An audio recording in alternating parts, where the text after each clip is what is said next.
Ya, terima kasih Anda masih di Anus Today, masih bersama saya Fazilah Kaunisa dan juga Togi Sinaga. Pemirsa, moda transportasi publik andalan Jakarta, Mikrotrans atau Jaklingko telah resmi beroperasi sejak tahun 2016. Ya, sejak diluncurkan, Mikrotrans telah memberikan kemudahan dengan tidak memungut biaya. Namun kini Pemprov DKI Jakarta sedang mengkaji wacana untuk mengenakan tarif pada layanan Mikrotrans. Dan berikut laporan Anissa Rizkia dan Damar Wicaksono. Saya akan ajak Anda untuk jalan-jalan menyusuri kota Jakarta menggunakan angkutan umum yang saat ini masih gratis, pemirsa. Ikuti terus perjalanan saya. Jalan-jalan ke kota Jakarta menggunakan moda transportasi memang bisa jadi pilihan nih. Apalagi saat ini kalau kita menaiki yang namanya Mikrotrans atau Jaklingko masih gratis, pemirsa. Namun ada wacana dari Pemprov DKI Jakarta akan mengenakan tarif bagi para penggunanya. Nah, seperti apa tanggapan masyarakat yang sudah menggunakan Jaklingko atau Mikrotrans ini? Di samping saya ada Mas siapa nih? Bisa diperkenalkan diri terlebih dahulu. Saya Fikri dari Bogor. Mas Fikri hari-hari memang menggunakan moda transportasi ini kan? Iya betul, pakai moda Jaklingko ini saya. Biasanya kalau menggunakan e-money ngetap kan gratis nih Mas, tapi bentar lagi akan ada wacana yang sedang dikaji oleh Pemprov DKI Jakarta akan dikenakan biaya tarif.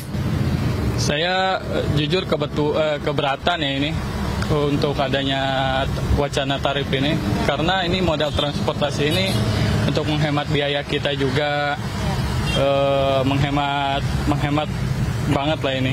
Kalau bisa pemerintah jangan ada wacana untuk ada tarif lagi lah. Tapi dengan fasilitas yang diberikan oleh pemerintah, kan ini gratis begitu, Mas merasa ada kekurangan kah atau sudah pas nih, layak? Menurut saya sih layak, udah layak banget ini. Terkait rutenya?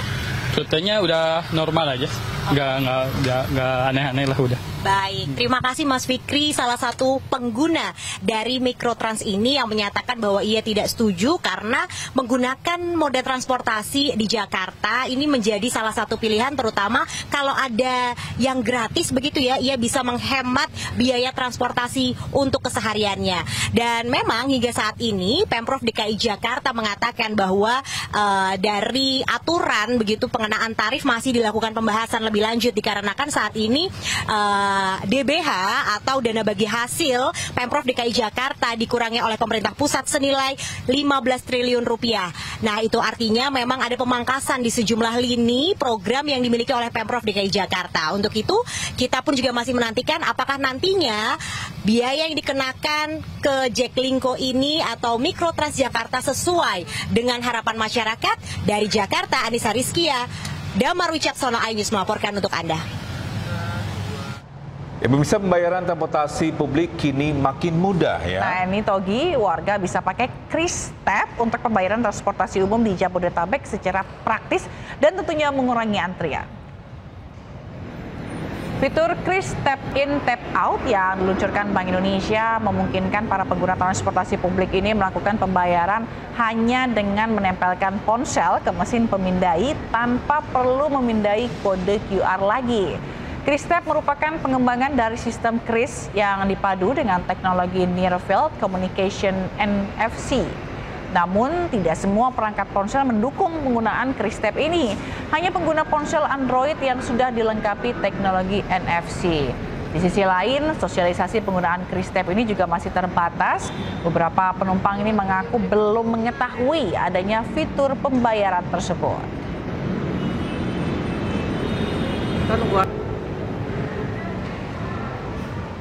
Dan untuk informasi selengkapnya pemakaian KrisTap untuk naik transportasi publik, kita akan bergabung dengan jurnalis Naura Syafika di halte Jaga Jakarta, Jakarta Pusat. Ya, selamat siang Naura. Seperti apa ini penggunaan KrisTap In dan apakah semua ponsel bisa akses fitur ini? Ya, selamat pagi Togi dan Zila dan juga pemirsa. Di pagi hari ini saya sudah berada di halte Jaga Jakarta, Jakarta Pusat, di mana untuk memantau secara langsung bagaimana sih penggunaan dari pembayaran QRIS Step yang saat ini sudah bisa digunakan di seluruh halte Transjakarta di Jabodetabek. Namun memang dari tadi kami memantau di halte Jaga Jakarta ini banyak sekali penumpang Transjakarta yang masih menggunakan kartu, belum menggunakan QRIS Step. Tadi pun saya juga ingin mencoba untuk menggunakan QRIS Step, namun sayang sekali perangkat yang saya gunakan ini tidak mendukung untuk penggunaan atau pembayaran QRIS Step dikarenakan NFC yang ada di HP saya ini merupakan NFC yang hanya bisa digunakan untuk top up saldo dan juga update saldo. Dan juga tadi saya juga sempat berbincang bersama dengan salah satu penumpang Transjakarta, memang tidak semuanya mengetahui bahwa ada yang namanya pembayaran QRIS Step, sehingga masih beberapa menggunakan kartu e-money seperti saya ini. Tadi saya masuk ke sini menggunakan kartu e-money seperti ini, tidak menggunakan QRIS Step. Dan juga diharapkannya mungkin dengan adanya QRIS Step ini bisa mempermudah untuk masyarakat menggunakan Transjakarta ataupun juga nantinya untuk transportasi umum lainnya seperti KRL, MRT dan juga LRT. Dan memang saat ini juga untuk sosialisasi dari penggunaan QRIS Step ini memang masih belum disebarluaskan ke seluruh masyarakat, sehingga beberapa masyarakat pun masih belum mengetahui untuk penggunaan atau pembayaran menggunakan QRIS Step. Sementara itu Togi dan juga Zila. Baik, terima kasih Naura Safika atas informasinya, melaporkan langsung dari Jakarta atau Transjakarta. Selamat bertugas kembali.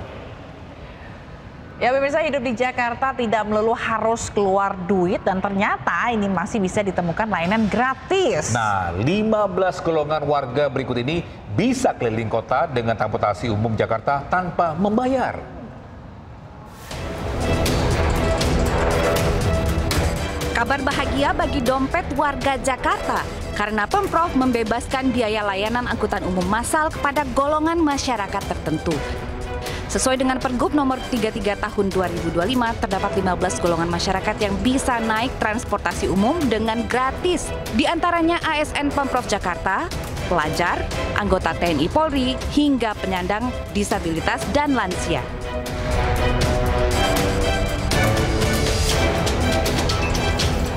Angkutan umum yang dimaksud adalah sistem bus rapid transit seperti Trans Jabodetabek, MRT, hingga LRT. Gubernur Jakarta Pramono Anung menegaskan fasilitas transportasi gratis ini hanya khusus ditujukan bagi warga pemilik KTP Jakarta. Jadi untuk yang warga Jakarta tetap kami akan memberikan subsidi, pembebasan, tetapi bagi warga di luar Jakarta tentunya kami belum bisa untuk memberikan subsidi. Apalagi DPH-nya baru dipotong.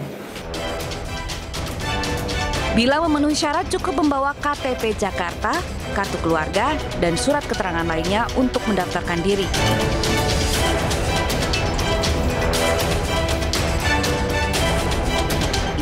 Pendaftaran bisa dilakukan di Bank DKI yang ditunjuk atau melalui tautan www.layanankhusus.transjakarta.co.id. Dengan layanan gratis ini diharapkan warga Jakarta ramai-ramai mulai beralih menaiki transportasi umum untuk mengurangi polusi udara dan tentu saja menjaga lingkungan. Tim Liputan iNews melaporkan.